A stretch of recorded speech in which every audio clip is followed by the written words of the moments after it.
নুসরাত হত্যার প্রতিবাদে রাজপথে নেমেছে হাজারো মানুষ। মানববন্ধন ও সমাবেশের মধ্য দিয়ে রাজনৈতিক নেতাকর্মী, উন্নয়ন কর্মী ও লেখক শিল্পী থেকে শুরু করে সাধারণ মানুষও নেমেছে রাস্তায়। নুসরাত হত্যায় জড়িতদের দ্রুত বিচার ও দৃষ্টান্তমূলক শাস্তি দাবি করেছেন তারা। বিচার চেয়েছেন মদতদাতাদেরও। মিল্টন আনোয়ারের রিপোর্ট। নুসরাত হত্যার প্রতিবাদে বঙ্গভবন থেকে গণভবন পর্যন্ত 1 ঘন্টার মানববন্ধন কর্মসূচি পালন করে কমিউনিস্ট পার্টি ও তাদের সহযোগী সংগঠন। রাজুক ভবন, পল্টন, এলিফ্যান্ট রোড, কলাবাগান হয়ে আসাদ গেট পর্যন্ত এই মানববন্ধনে যোগ দেন রাজনৈতিক কর্মী ও শিক্ষার্থী সহ নানা শ্রেণী পেশার হাজারো মানুষ।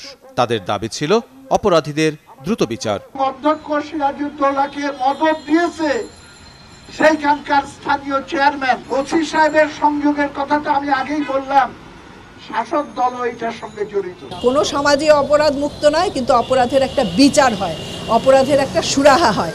আমরা সেই সুরাহা দেখতে চাই।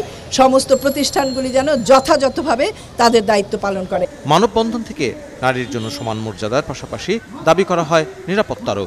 ধর্ষণ ও নারী নির্যাতনের যেসব ঘটনার বিচার হয়নি সেসবেরও দ্রুত বিচার দাবি করেন তারা। শুধু নুসরাত হত্যাকাণ্ড নয়, এ পর্যন্ত যত এই ধরনের নারী নির্যাতন এবং হত্যাকাণ্ড ঘটেছে তা সবগুলিরই আমরা অতি দ্রুত বিচার চাই এবং দৃষ্টান্তমূলক শাস্তি চাই।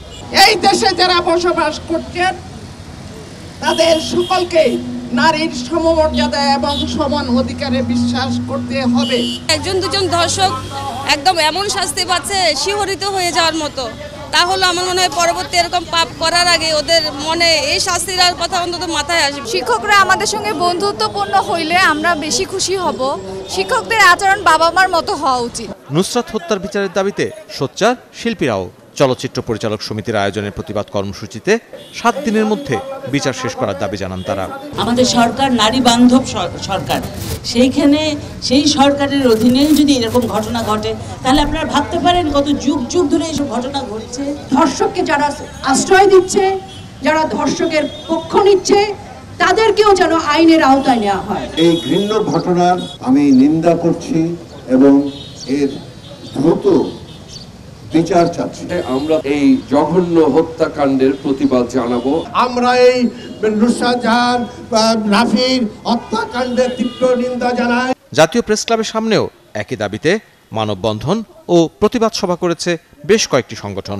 যে ওসি দায়িত্ব অবহেলা করেছে আমরা তার পাশে চাই। মিল্টন আনোয়ার, ৭১, ঢাকা।